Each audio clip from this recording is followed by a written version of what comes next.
We don't want to be in the depths of hell with the devil facing us.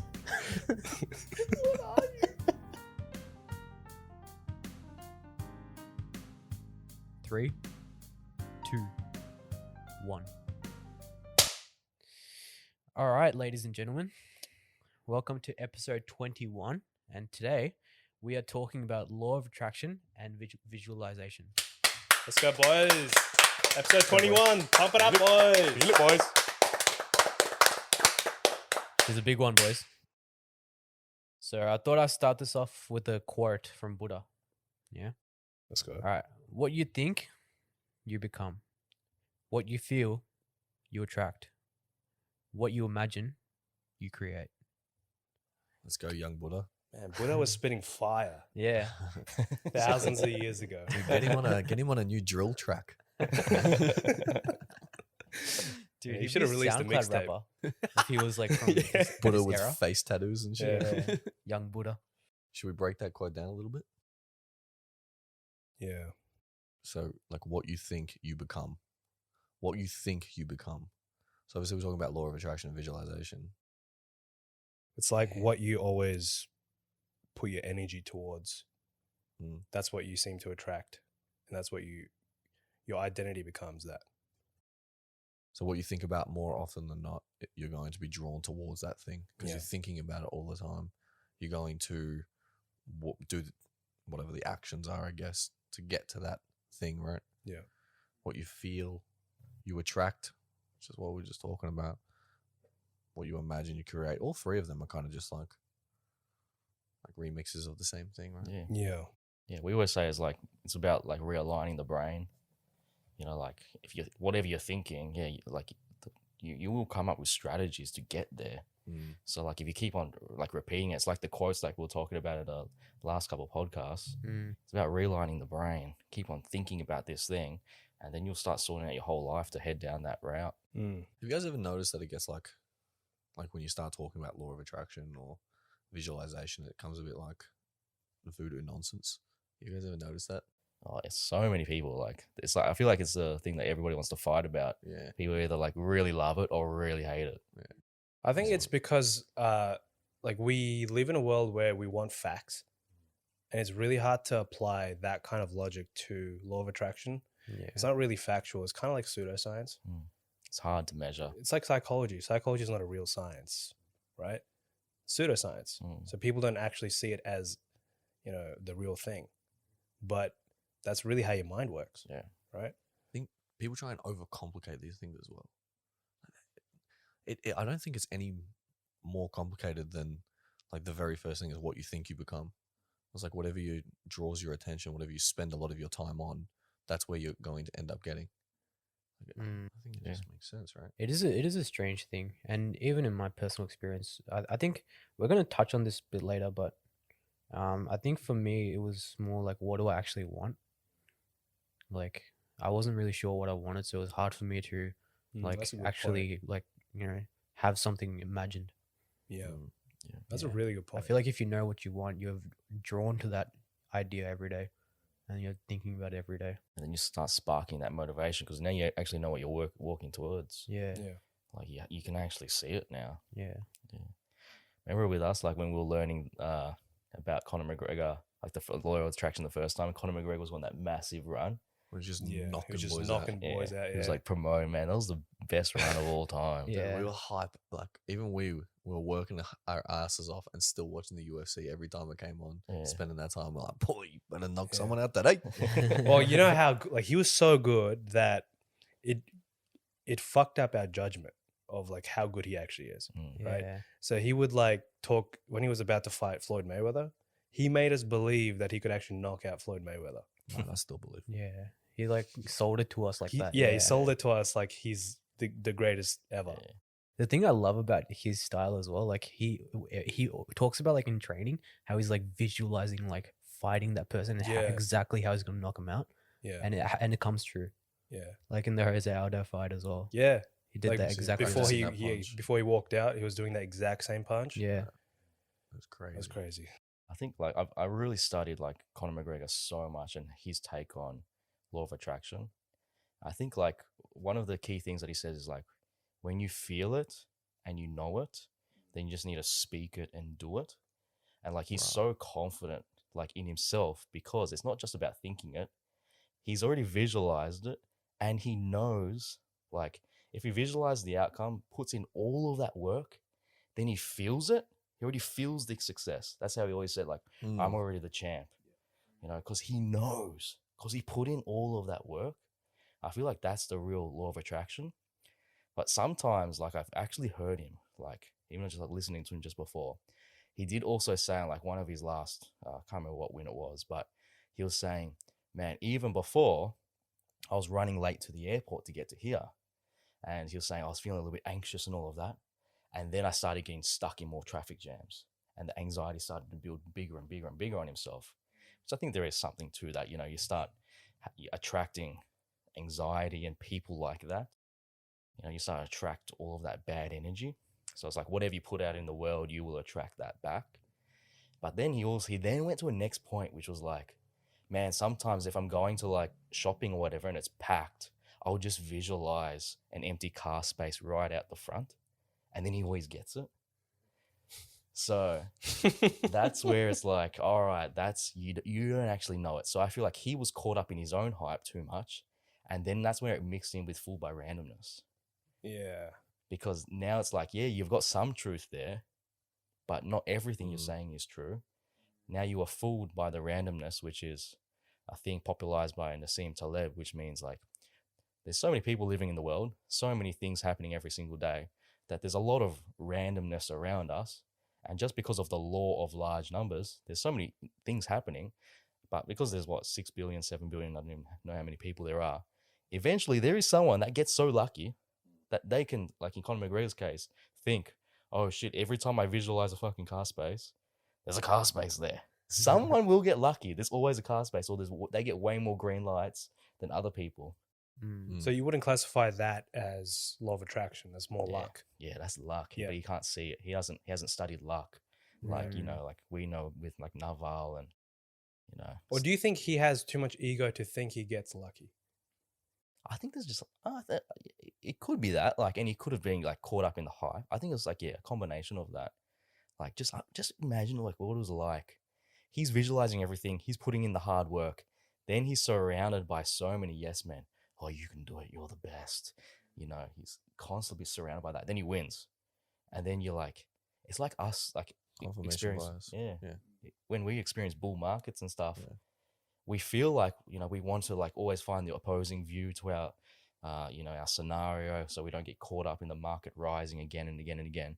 But you don't realize you actually get a bias. You really do. That delusion as well of like the park is always gonna, or the car park's always gonna be there. There's no action required for that to actually take place. Yeah. So like one of the that one is major like detractors away from law of attraction is that people just think if you just think about it, it's just going to happen. Yeah. Like if you just sit there in your room, you're like, I'm gonna be rich. I'm gonna be rich. And you're playing your PS5. Yeah. I want to be rich. I'm gonna be rich. I'm gonna be like I shared that photo today. Oh, Like, yeah. there's some dude just sitting in his room, or sitting on his bed, and the whole his whole room is just disgusted with like junk and shit like that, not moving anything. Yeah. He's just sitting on his bed, and for this, he's just sitting on his bed thinking about being rich, and it's just like, pal, Yeah. It doesn't work. That's not how that works. I think that definitely detracts away from like what the idea of law of attraction or visualization is. Yeah. So then when people kind of define it using maybe those kind of examples, it's not done justice to the people who actually could benefit from it. I think with Conor McGregor, personally, I don't think he's the most talented fighter. I don't think he has the best skills as well. But I think for his time, he was revolutionary because of law of attraction. And he used law of attraction to optimize himself to the best ability. So he's able to like be really fluid with himself. And that's kind of what you need as a fighter, which is why he was able to be so successful in his time. So like now he's won everything, right? Money's got to his head, drinks a lot. He's not as disciplined, doesn't apply law of attraction. You can apply law of attraction, but if you don't put in the work, it's going to be, as a fighter as well, Yeah. especially as a fighter, you can tell if you haven't put in the work. Well, that's a pretty cool thing we're touching on right there, right? It's like he started off as like in the right way of law of attraction, doing it the correct way. Then he got to a place of wherever he is now, and then he started doing it the incorrect way because of maybe the confirmation bias for so long of always winning and always being right. He just thinks now he just has to say it, and now he can just be successful in any venture. Which is really like tough to see, because it's like he feels entitled to win because he's won before. But you know, the sport of fighting, it evolves so quickly. If you're not putting in the work, you just can't attract it, that win. He's a funny thing. He's done so much previous that every time he comes on, or there's like any marketing towards his fighting, I'm there. I'm That watching is, thing that's regardless. the truth. Yeah. Yeah, like still, yeah. I'm It still brings in the watching it. money. Dude, that was some of like the most hype I've ever fucking felt in Yeah. like while watching something. It was so crazy. Yeah. He fought Floyd Mayweather like from the UFC. How many fights has he fought in total? Like, it's not even that many. I think he's fought like 20 something.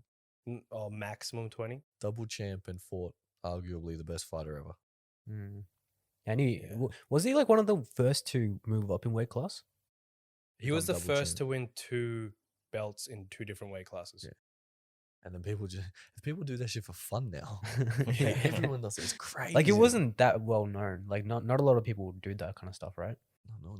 Yeah, a lot of people, they couldn't even do it, Yeah, but he visualized being the champ. yeah. Like he literally That's visualized it. crazy. He did it before he joined the UFC. He was in Cage Warriors. He did it there. So he became champ there. And he said before he came to the UFC, I'm going to become champ of the UFC. Visualized it. Did it. Have you guys seen that interviewer who asks him, pretty much like narrates back to him one of the things he was saying in an interview previously? that's a fuck, ripper, I yeah. think About- about that all the time. Yeah, about something about like he's how he been lost in, his mind. he's been in the game for so long, and he's ended up losing his mind from the game. Loves it so much, and you could see the emotion on like Conor McGregor's face, because I feel like being in his position, like we can say he's lost it and all that, but I feel like it'd be very easy to lose it. Yeah. I think the thing there as well is like, I think that actually relates to when he's saying he's lost his mind. I think that relates to like, imagine when someone goes to jail, like prison, and they're locked up for like 10 years and then they escape. Like the world's changed so much. And then they're out. They're like, what has happened? I think that's what happened to him, because he's literally only thinking about UFC. He doesn't think about anything else. It's only on that one thing. So then when he's like kind of losing his mind, because he's like forgetting what reality is all about. In the outside world, how to operate in the outside world, how to, like, if you fight people for a living, how do you not fight people? And You're in this weird It's hard bubble. to switch off from yeah, that like I couldn't savage imagine mode it. to becoming like a normal human being. It's really tough. That's what Mike Tyson used to say, bro. Yeah.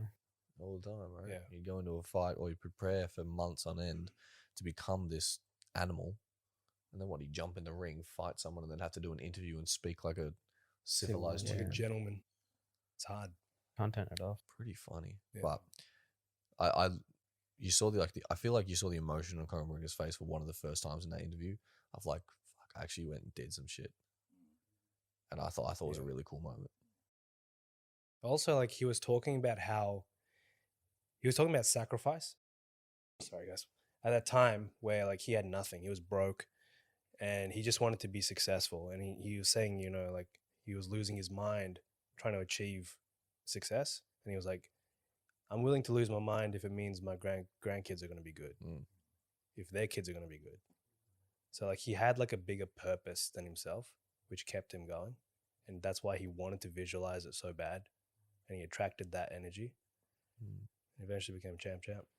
Talking about that, maybe I'm not sure if we've got it up there, but I remember law of attraction, visualization, or like thinking, hey, I'm already there in my head. I remember that making the hard times easier. Like, remember the grind where it was dirty, it sucked, it was blood, sweat, and tears to get this thing done to even whatever position we're in now. It made just like, maybe it's some part of delusion to think I was already there in my head, make it considerably easier. It's probably a reminder. It's just like, it's actually going to be worth it. Yeah, Like how he used to say, like, I used to drive he'll be driving around in like that bomb of a car. Yeah. But he used to visualize in his head that he was in a soft top Bentley, Mm. and now he's got it. So then it's like it's keeping him motivated. It's really thinking about what he can actually get. Absolutely. I've got a question for you guys though. Like, do you feel like you can get too carried away in the visualization aspect and forget to enjoy the process? That's a good question. Say it again. Do you feel like you can get too carried away in the visualization process and like forget to enjoy the actual process of getting to your end goal? Mm. Yeah, well, yeah. I guess like, would the result of that be like what Conor McGregor is now?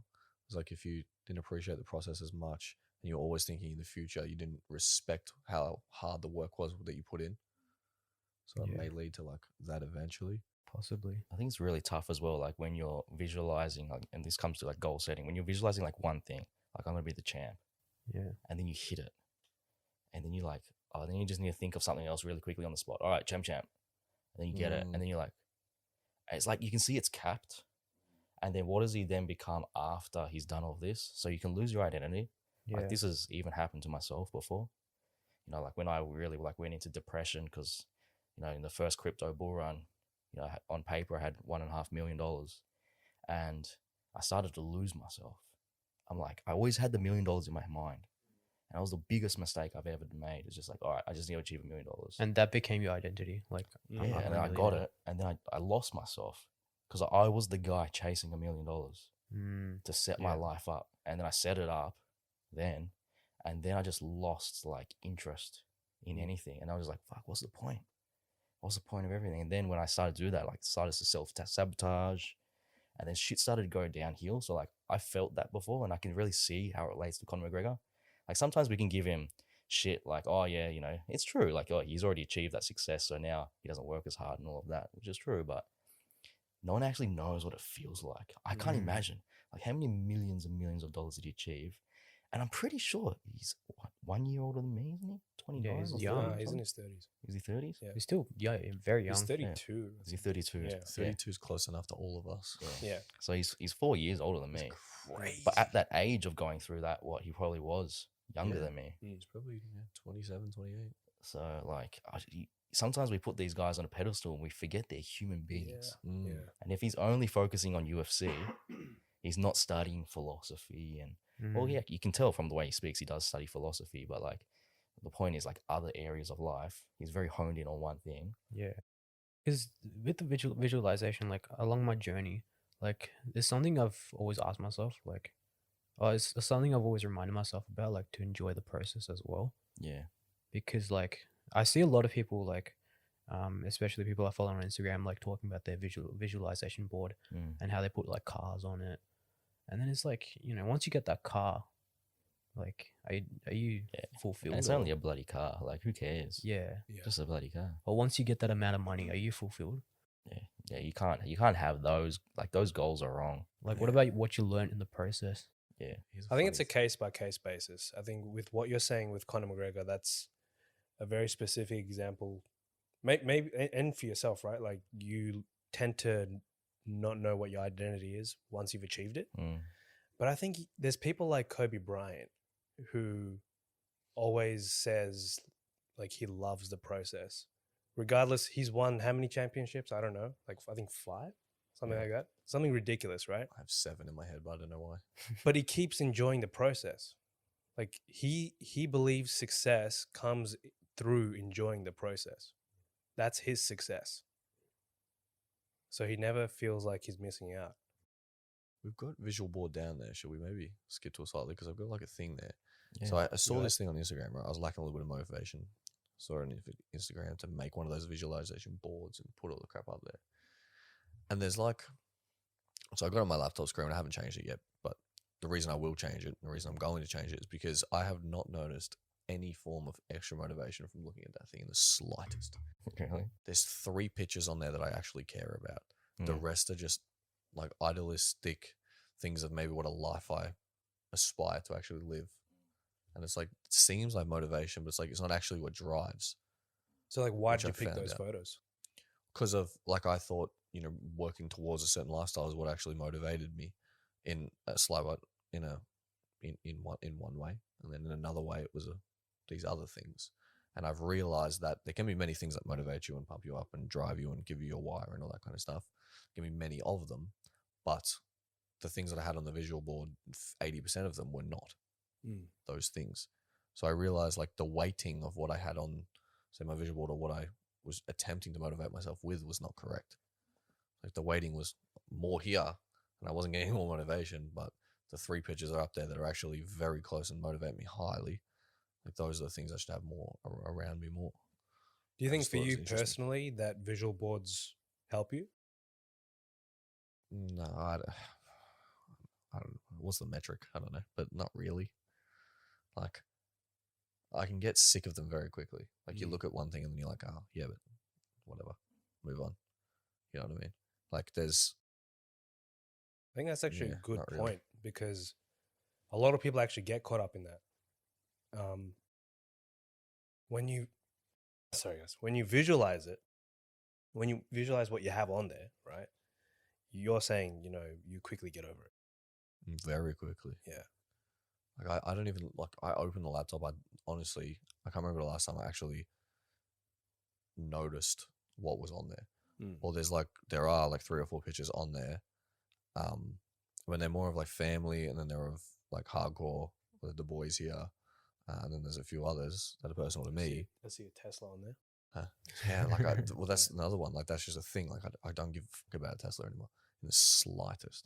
I think this is a very nuanced thing. It's good you bring it up, but it feels like it's touching on the subject of people need to do the thinking to find out what they actually want. Exactly. So in that stage, you thought you wanted that. Yeah, Now you've crossed it off. You're like, oh, it doesn't really motivate me anymore. That's fine.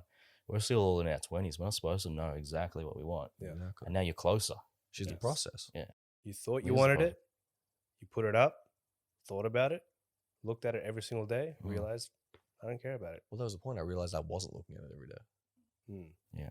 I wasn't even noticing the thing. I use my laptop every day for like 5 hours at least a day, and I did not even see it once when I open my laptop. Like, how does that make sense? If that's going to be a massive motivator, I'd be reaching for that thing all the time. Like, I'm so excited to be able to see that thing. But here's another question then. Would it have been more impactful, instead of having it on your laptop screen, you actually had like a physical board on the wall? So it's separate from your laptop and you Right. actually see it on the wall physically. Would that have made a difference? Well, I'd say I'd use my laptop more than I'm kind of like looking at the other stuff, if that makes sense. So I feel like if maybe motivation or the point of a visualization board is to have the repetitions with it to give you that constant hit of motivation whenever you see it. Where am I going to get that most? I'd say it's from my laptop. I think something that I've learned from like doing this process a lot as well is like I actually have to write it on my to-do list. It's called like the visualization, to take time out to just stare at it. And then I run like mantras in my head. So like as one, like I'll just say, if it's like about my grandma, like I love grandma. I love my grandma. I love my grandma. I love my grandma. I love my grandma. I love my grandma. I love my grandma. What is she doing right now? I wonder what she's doing right now. What's she doing right now? What is she doing? I love my grandma. I love my grandma. I love my grandma. And it fucking zones me in. Like even now I'm getting goosebumps. Like thinking about it. Like so I feel like that's something as well to like potentially think about. Like that's what I was going to lead to. One thing that's actually changed in like the understanding about visual boards is not visual boards so much. It's not like working towards that thing. It's like, you know what passed me up? You ever seen those videos on YouTube about like a kid getting adopted by their foster parents for the first time, or like the army dad coming home and surprising his kids and shit like that. Like it gives you that perspective shift. I'm like, fuck, like it makes you tear up because that shit's like just upsetting, but it's like, damn, I'm lucky. Like shit. Like you feel like you have everything you want. It's just like need. It's like that kick in the ass. Yeah. Some people like I used to get it from like the Dan Pena vibe of like, get your ass out of bed, get the fuck up and get going. And now I'm like, just relax a little bit, all right? And now I get it from the emotional things, like the what I find like impactful, like people, I don't know, just really putting themselves on a line or going through things that maybe I've never gone through and probably won't. So it's like it's more impactful to me to like just, I don't know, have that perspective. Mm. Is that the right word? I think it relates as well to like the use of dark energy to motivate you, and the use of using the light and love. Because what is Dan Pena?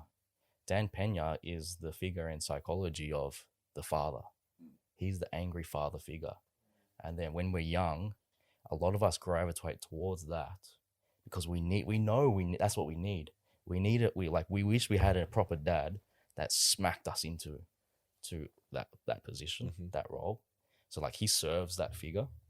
And I don't know if he knows that or not, or if he just found the niche and he just ran with it and that's his natural personality.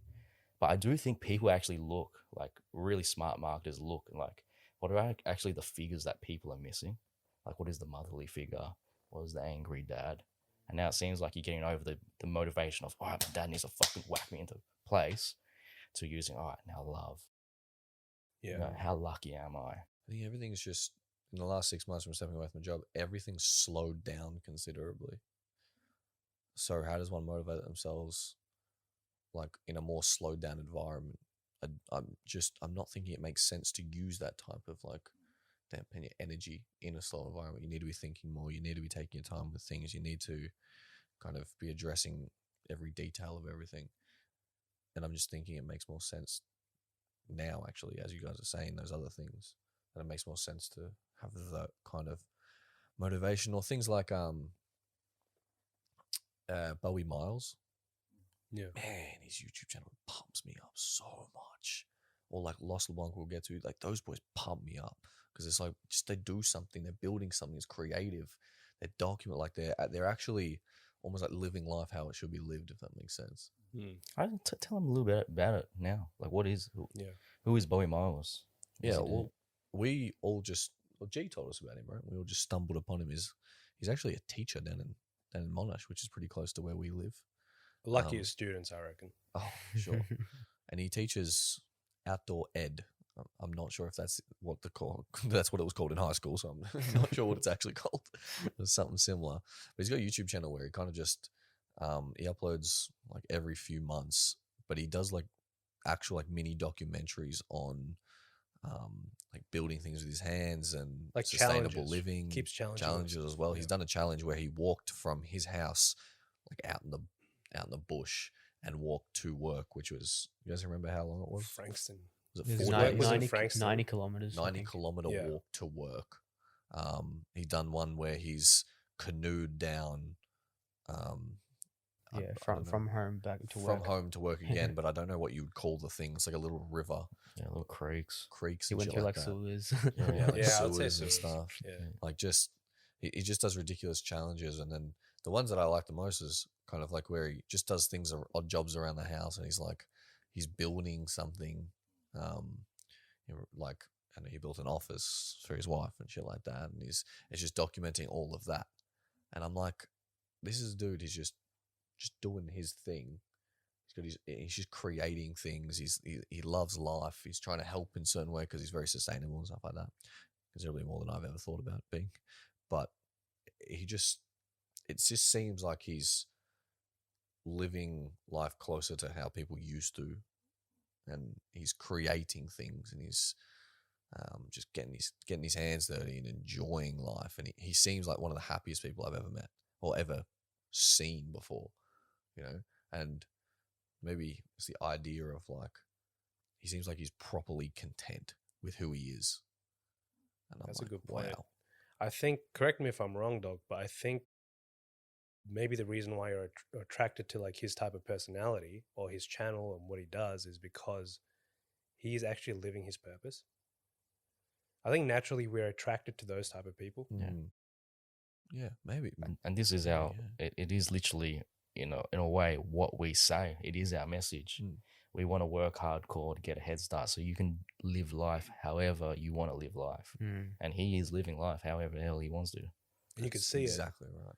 It's like every video, there's so much energy, there's so much passion, and he wants to do it. Like the production of his videos, no joke, man. They're hard. They're seriously good. They're the highest class it gets. And he doesn't do anything fancy, but it feels like a documentary. Dude, I was surprised to figure out he was literally from here. Oh, he's a fucking 45-minute drive. I was so surprised when I watched the quality of that video. I was like, oh my God. Even for us, it's great motivation because we can see there is nothing there that's stopping us from doing similar pieces of content. Yeah. Like there's no some crazy Andreas Ham editing and stuff where it's just like, all right, it's going to take me 20 years to learn how to do. Well, that's another thing as well. Me trying to learn editing at the moment and learning all that storytelling as well. Yeah. His ability to tell a story. Oh, dude. Oh yeah, Yeah, it's good. he's so good at telling stories. Blows my mind. Plus the accent, beautiful. It just works.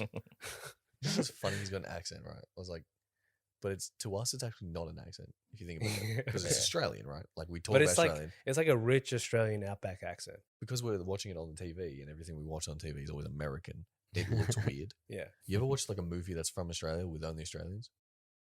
Oh, it is weird. It's the so weirdest weird. thing. It's so weird. So Yeah.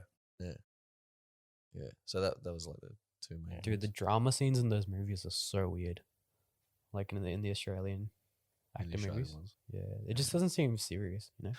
Yeah. They're just feel like, that. oh yeah, I love you, Sheila. I've always loved you from the start. I want to marry you, Sheila. And then there's should we talk about Los LeBlanc as well quickly? Yeah, Yeah. go through him. He's the flip side of like that. Well, similar as well because Los LeBlanc is also. He seems as if, to Sam's point, living his purpose. Like he's a guy who essentially travels the world and creates content on all the places he travels. He's also got a academy where he teaches people how to do what he does, travel for a living. And like he seems like another person who's really, really living exactly what Sam has said, his purpose. And the idea of traveling has always been interesting to me. So it's like another. I'm just noticing, like over time as well, that my idea of what content pumps me up has changed, Oh yeah. and I think it's a good thing to probably highlight for people. Is like it will change for you too, and it's Oh, meant to same. change because Yeah. that is like You're growing, you're evolving as you get older. You Yeah. experience different things in life. yeah, You realize you want something different, just like with your visual board, you know, Yeah, you realize just- you don't want any of that shit. mm, Yeah. I think like with the traveling one as well, it's like something you kind of need to experience firsthand. Because like when you're watching the video, like it's like, oh yeah, it's all right. But then actually being there is just so much better. Then you can relate to every other video after that experience. And you're like, oh, I get it now. Yeah. Yeah. But remember, like when I didn't travel before and never been, I just couldn't relate to any of those shows like Getaway and all of that stuff on TV. But then once I actually did it, oh, now I get it. mm, I didn't have the ability to get it before. absolutely. 100%. Did you feel like before you went traveling, you were much of a traveler? I was much. What, say it again. Before you actually experienced traveling, did you feel like you would be a traveler? Before I went, no, I Yeah. didn't think so. Yeah, I'm in that exact same position Yeah. right now, where I haven't really traveled much, so I haven't caught the travel bug Mm, like you have, mm, and I feel like once I do properly travel, yeah, it'll be different. yeah. Yeah. You gotta go do some like just crazy I experiences. get jealous when you guys talk about Bali. I'm like, fuck, I want that. I want that now. Yeah, Not for long, bro. Not for long. Yeah, I know. I can't wait. I don't know. It's just something. Like, here's the crazy thing. I talk about it with such. Like, well, I feel like I talk with such passion. I've been overseas one time. One time, but it was like, it's like top 3 things that's ever happened to me in my entire life, if not one of the top things. The very first one, like it is. I've never been to a place where you just feel like home and just experiencing different things feels like what you're meant to be doing, like speaking to people who you actually can't communicate with because they don't speak the language and trying to work out how to talk to them, like trying different cultures' food, like seeing waterfalls, like actual like bloody nature for the first time. Like that's what I feel like we're meant to be doing. Mm. You know? I swear as well. Like for me, the attraction of Bali is like when you're there, you just feel like you're smart. Oh, You just feel like, mate, this is actually how you're supposed to do it because, mate, you got a whole entire suburb called Canggu that's getting built out as we speak for entrepreneurs Ooh. and that love health and fitness and entrepreneurship and business and all of this stuff, like being successful. Mm. Community. Yeah. Creative. Yeah. All of that stuff is being built right now. And then you go there and you live there and you're around all these like-minded people. And you just bump into them on the street. Yeah. And then like you want to go cafe? All right, there's a nice, really healthy cafe, so many healthy options. And she's $10 max. And it's like, mate, if I got this in Melbourne, it's gonna set me back $50. Yeah. Easy. You know? Yeah. And then you can go balls to the wall, spend all this money in Bali, and then you're like, I'm still spending less than I was in Australia. And you can see on the docket, like 6%, if it's a good place, would go back to literally the staff. So some staff are getting paid like $600, which is like 3 times their minimum wage from working at a cafe. And you're like, fuck, it's a bloody donation as well. Yeah. Mm. And you start thinking like that. So is it So tourists there, or is it Balinese like people that are like looking to become entrepreneurs there? No, it's mostly? only tourists. Only tourists. Yeah, there are locals, Yeah. but it's mainly only foreigners. So it's like practically Australia there. Wow. Yeah, it's just like this. So like the connections you make there as well would be Yeah. insane. Like Yeah, imagine the it's like, podcast we'll have there, Yeah. It's right? like a bunch of elite people who all think the fucking same. Yeah. Who just realized, hey, chasing that shit all the way up corporate doesn't make sense. Yeah. They like realize that I'll stop there, where I'm at here, and I'll actually live life. That's exactly how we think. They've kind of realized where they want to go, or they're figuring it out, and it's just a community of just love. And it's Yeah. like, shit, what the fuck are we doing here? And Dylan, when you went to Bali, did you feel like you were able to visualize things a lot better? Yeah, like, because now you've actually tasted the good life. Like, I'd say, like, one of the things that attracts me is, like, the attention to detail, because Mhm. Bali is so competitive. Like, to have a business in Bali, you got to be the best of the best of the best. Like, otherwise, you can't handle, the competition. Like, it's world-class restaurants. Even the Airbnbs, they're world-class. Like, you go Airbnbs here, like, I was just talking to my mum the other day, like, she's like, asked me, hey, Dylan, do you know any luxury apartments in Melbourne that she can get? I'm like, fuck, this is supposedly the best there is on Airbnb. It says luxury in the title. It's the most expensive one. It's shit compared to Bali. Yeah. And then we laugh about it. Yeah. But, like, even the best money can buy in Australia, like, it just doesn't make any sense. Because you can get something for $300 in Bali. Obviously, that's a lot of money, but it's like $2,000 here. Yeah. And it just, even if it's similar in regards to like quality of the actual apartment or stay, the environment is entirely different. So it's never going to feel the same. Mm. It's never going to feel anywhere near as good, because you can't just walk outside. You get, like, sometimes for some people it's a little bit hot, and until you climatize, it will be a little bit hot. But you can't get that, ocean breeze on your face and the heat coming off, and then you can't walk down the street and 5 Balinese people just go, how are you? Hello, what's going on? And then you see 10 other white people who are just like, chasing what they can dream of. And, they're living their best life. And it's like, dude, you walk in Melbourne, you walk 10 meters down the goddamn thing and you get yelled at for walking too slowly.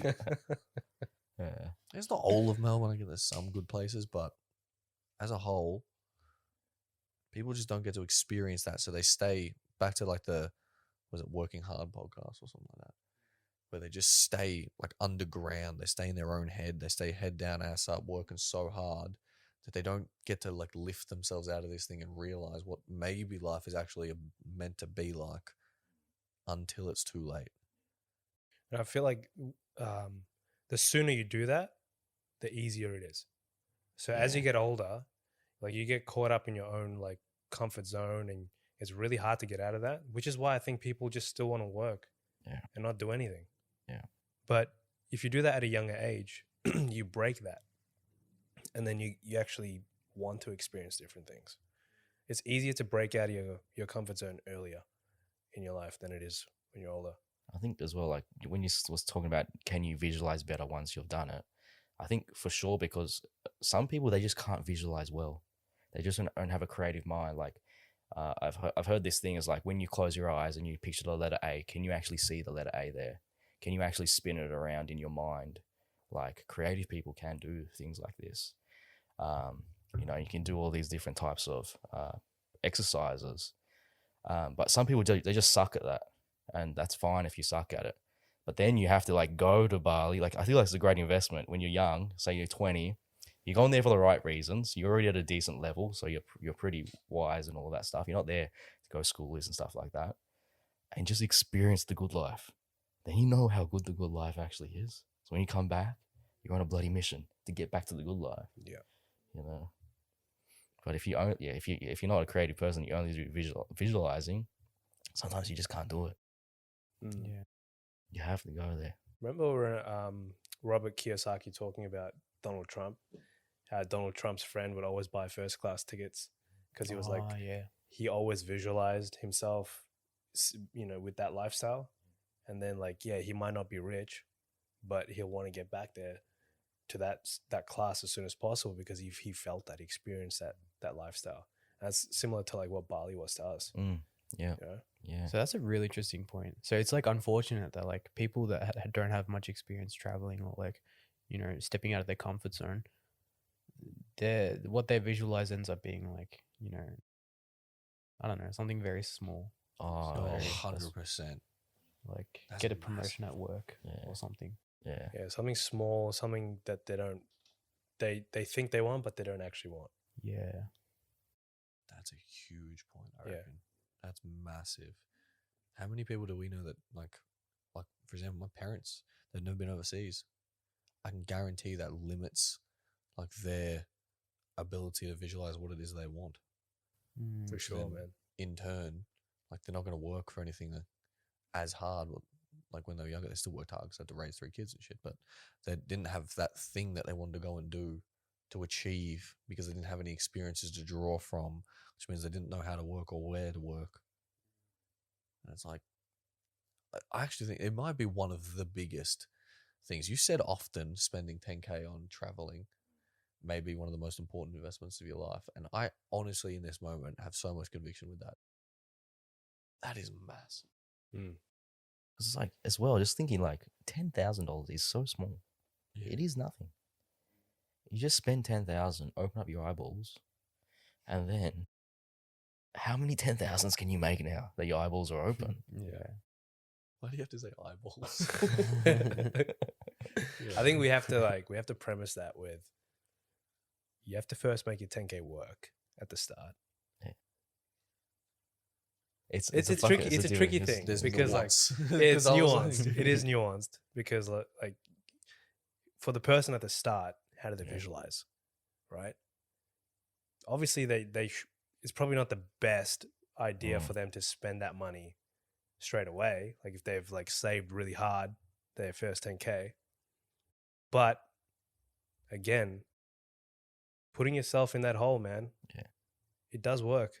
For 99% of people, it would be to probably save your 10K, put it away in the S&P 500 or something similar, and just lock it away and never touch that thing ever again. Then make another 10K and spend that 10K. Yeah. That will probably be the best for most people. Here's the way I look at it. If you start working at 15, which I think everyone should, because it teaches that from a young age, if you can get 10K like invested by the age of 20, everything else may be worth spending on travel and resources to learn and shit like that. Yeah.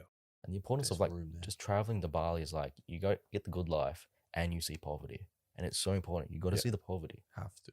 Don't go to.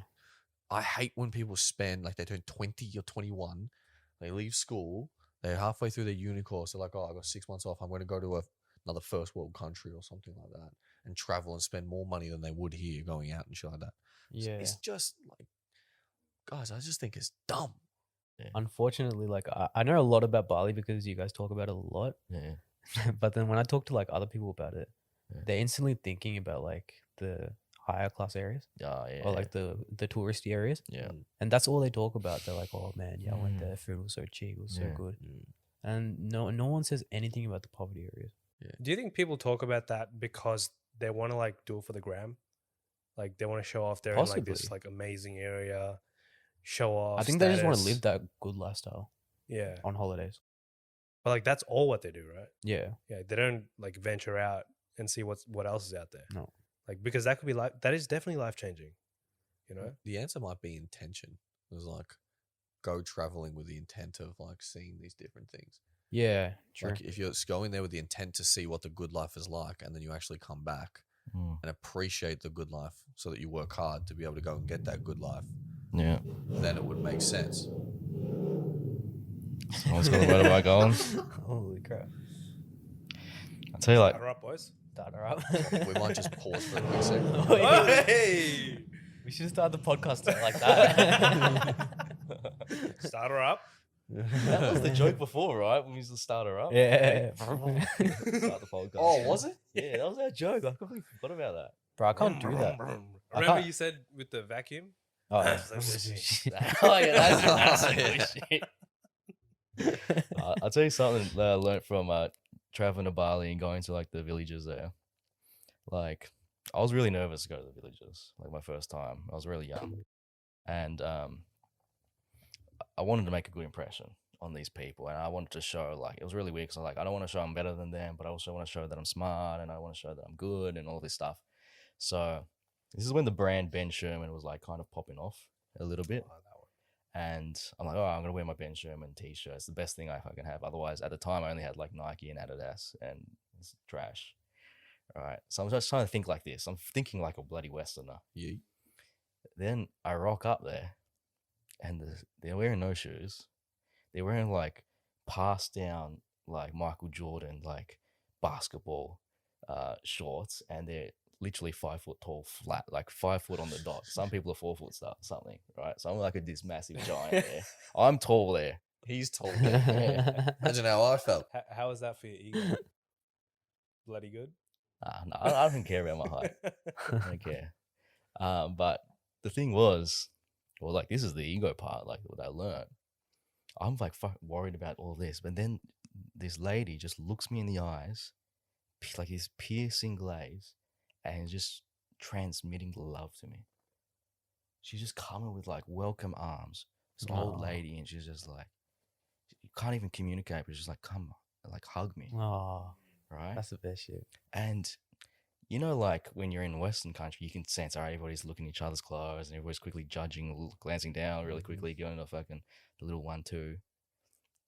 No one did that there. No one did that. Dude. And I'm wearing this stupid Ben Sherman top. That's a fucking massive logo on it. And it looks... Wait, you look like a bullseye? Yeah, Those ones? it's a bullseye. So I'm a walking around giant with a bullseye on me. I'm like, these guys, their egos are so low that they can see this bloody tourist guy that's tall as fuck, huge, a giant, walking around as a bullseye. Bro, I think that lady realized you needed a hug. He's like, This damn, guy's this dude's damaged, lost, bro. bro. He's lost it. But that's the thing about Western world. We prioritize that stupid shit, Mm, you know, where it just doesn't matter, right? yeah. You're like, Yeah. what? Man, Whereas like there runs like family. Yeah. yeah, they Yeah, love the value set is different, right? the shit that matters. Yeah. It's like, what? Who gives a fuck you wearing it? Like this t-shirt, that t-shirt. Yeah. It actually doesn't matter because, like, what does Naval say? They're all status games. Those things, like, they will never matter for something that's worth doing. Crazy, man. It would've- Man, old people are great. Sometimes, like when you find Yeah. like an Italian, a babushka or something, an Italian grandma or something, so it gives you a little hug. Bro, you're like, it's That's Russian. it's the isn't it? life experience. It's definitely It's a life Russian, yeah. experience. babushka's Russian grandma, isn't it? Yeah. Oh, Yeah, these and are then Italian. You said Italian grandma. Yeah, babushka and then an Italian grandma. Two different things. Non. Oh, okay. Okay. Sorry. Non. Huh? Non. Non. No. Yeah, non. Like if they're like, but they're not like a grouchy little. They're just chilling. Like they're just, how are ya? Oh, let me feed you. Yeah. You're looking a little thin there. Let me feed you. it just makes you feel good immediately. Yeah. Yeah. You can't get that one for someone who's 50 at the moment. But you know, like those old Motherfuckers. people, like they make us feel so. It's like they get us, you know, because they've experienced what we're experiencing now. They've already gone through all that stuff, so they could kind of like tap into like, oh, this guy's probably going through this. Yeah. I think they still prioritize like the right thing. Still Yeah. prioritize like, you know, life, Because they've love. gone through that. Mm. Like we're going through it now, where we're like, oh, you know, we realize it. It's still nuanced, but like we realize, you know, we need, you know, money and all this kind of stuff to help these type of people. Yeah. But like those, like the elderly realize it doesn't really matter. The real shit doesn't. It's not money. It's like connections with people. You know. Yeah, I don't think it's necessarily like they get us. Like I know a lot of old people don't get what I say or what I do, but I think it's like because they're so close to the end of their life, they're just like, dude, I'm just gonna enjoy this. Like Can be a bit every of that as experience that well. I have, or I'm just gonna transmit love. There's a lot of that going on. That's probably is the majority. Like, Yeah, especially in Australia, I reckon. I think like talking about good people and relating it back to law of attraction, like if you're bringing out love to the world, you will attract lovely people in return. But if you're always someone that's just so Mm. negative, what are you going to attract? You're just going to attract all this negativity. So like a lot of us, you know, like people that are watching this podcast are in their 20s and stuff. You're going to have to look around and just see like if there's someone you just know they're horrible people.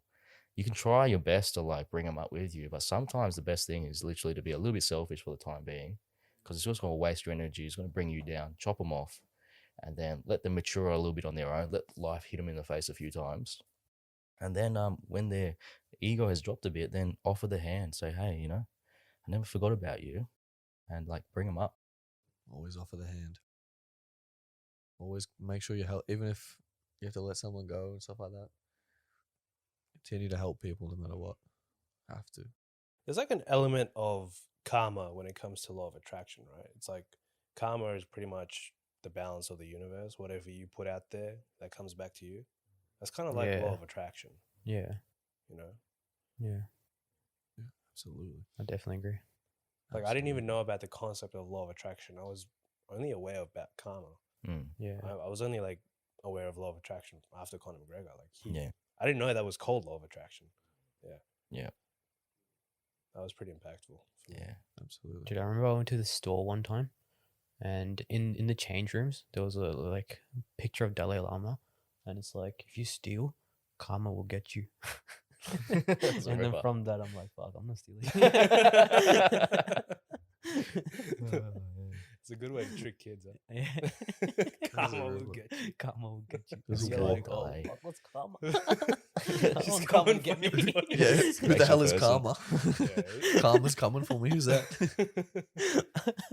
Some assassin or some shit. Karma's the new cops, boys. Man, visualizing as a kid, like you just visualize the worst shit. It's like boogeyman, fucking karma's gonna get you. Funky man. All right. Why do you think that is? Mm. Why do you think it is, like as a kid? Do you think it's because like you're not conscious of things, like you're not aware, like you can't make your own decisions, or it's like you're purely based on like how you grew up? Your whole childhood's just people telling you off the whole time and scaring the shit out of you, so you don't cause them a Yeah, mess. like why do you think that is? Why do you think people scare kids? Oh, just because they're probably sick with, like, they're just tired, upset, stressed, can't deal with the freaking mess that kids create. Mm. They just don't want to deal with it, so they just put some fear in someone so they don't make the problem in the first place. Or they have, or like the parents haven't stepped out of their comfort zone enough to know what they actually want, and then to visualize what they actually want. Yeah. May not be I right, but it speak makes about sense. that because like I saw this really good video by Bob Proctor, and he was pretty much breaking down like law of attraction, right? And pretty much like you have two types of you have like two types of minds. One is your conscious mind and your subconscious mind. Your subconscious mind is mainly run by emotions, and your subconscious mind was developed when you were a child. Because when you're a child, you don't have a conscious mind. It's all subconscious. So whatever your environment is, how you grew up, that's just all embedded into you. And then that becomes your paradigm. Your paradigm is your program, Yeah. right? So anytime you're trying to step out of your comfort zone with your conscious mind by thinking and, you know, having a law of attraction, right? Doing different things like that, it becomes uncomfortable. And then you revert back to your paradigm because it's comfort for you. And he keeps talking about like how you have to break out of that. You got to change your paradigm to actually attract what you want to attract. was a really good video. We'll And- we'll link that in the show notes. That's a but ripper. You Wow. link that to me as well. I wanna Yeah, watch link that it to one. me. it's a really good video. Mm, It sounds like a ripper. That sounds good. Bob Proctor, mate. Bobby, Genius. let's go, Awesome. boys. Hey, I think I think we hit everything there, boys. I don't want to be that guy. Is there something on Steve Jobs there? I just can't see it because Yes, my it says vision is Steve pathetic. Jobs repeating the company vision. Yeah. So like that, we've said it a couple of times in the podcast, but it's just again relates to this. But Steve Jobs, he made it his goal, and it was like one of the key things that he said he learned, that you just got to keep on repeating the vision of Apple every single day, even to the highest executives, Yeah. just to realign everybody that it will be a possibility. It will be a possibility. It will happen. Yeah. Would that relate to like your own self repetition? Like Yeah. say keep visualize things saying it. often. Yeah. Yeah, I've read in a lot of books like when you're trying to build a company, it's important to have a really strong mission. Yeah. Yeah. Yeah. And then you have to repeat it non-stop, because people start like it comes down to the subconscious. They have their paradigm. You'll bring a new paradigm for them. Everybody's hyped up on day one where you pitch the idea and everybody gets it.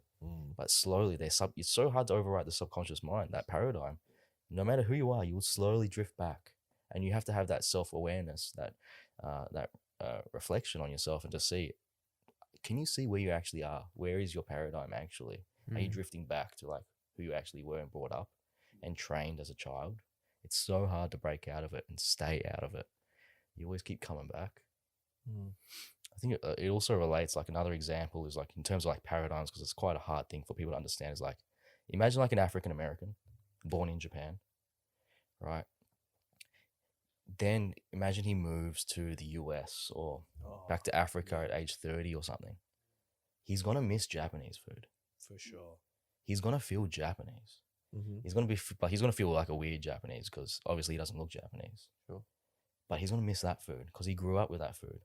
So like people have a massive bias or a massive like paradigm towards the food that they were fed as a child. That's why like it's super important. I'm a big believer of this. Like when you have a child, and I'm not a bloody expert, but this one thing is you need to feed your child every single type of food. So then they can actually taste food without a bias. So they actually know how to taste food. Because otherwise, if you only feed them one type of cuisine, they don't know what's good or what's bad, because they only know that. You hear that, mum and dad? Face. You hear that? Give me white people food. We don't have a cuisine. Yeah. God damn it! I didn't eat Asian until I was moved out of my damn house. Yeah. I even think there was this could be a little bit bro science, but I even think there's something to do where when the woman is pregnant, she needs to eat many, many different types of foods. I think there's no harm in just trying it from then. Get it going. Get the baby eating I have no idea. everything. All these different I types of can't food. back you up on that, but Yeah. the baby is aware in the Yeah. womb, so Hmm. you never know. Makes sense. This is not medical What are you- advice. Yeah. What do you mean by aware? What do you mean by aware? As in, like, whatever you can, like, the baby can hear shit. Well, do we run that deep in like subconscious? I don't know. I Obviously- think there is something to it, but obviously it we can't obviously remember. it's not really confirmed by science. But I don't know how much the baby can actually retain the information. I can tell you firsthand, 0. You never know. But That's true. I'm gonna be reading like business books to my baby. fucking idiot. Just take the headphones and put it on the, on the belly. He's got Jordan Peterson there. Do the accent somewhat. Go on. No, you do good. Yeah. Yeah. Mm. All right, shall we? Yeah, Social constructs. All right, boys, pack it up. We don't want to be in the depths of hell with the devil facing us. Oh, shit. You should mask Jordan Peterson's face over G's. Oh, and that's leave the voice while he's doing it. that's a little hard, boys. Okay. I'll try. I'll see if I can deep fake G. Anyway. You guys want to do the outro? All right, boys and girls. Thank you very much for listening. We hope you enjoyed today's episode 21. Yeah. Make sure you like, subscribe, share it to all your friends, click the notification bell so that you know when we're uploading. We upload every week on a Friday. So make sure you're ready for them. And also comment down below what your favorite part of the video was, and we'll try to respond to. Ask some questions in the comments too. Yeah. Or some things you guys want to hear. Just engage, you know? All right. On that note, should we pack it up? Pack it up. Back it up. All right. Thank you for listening.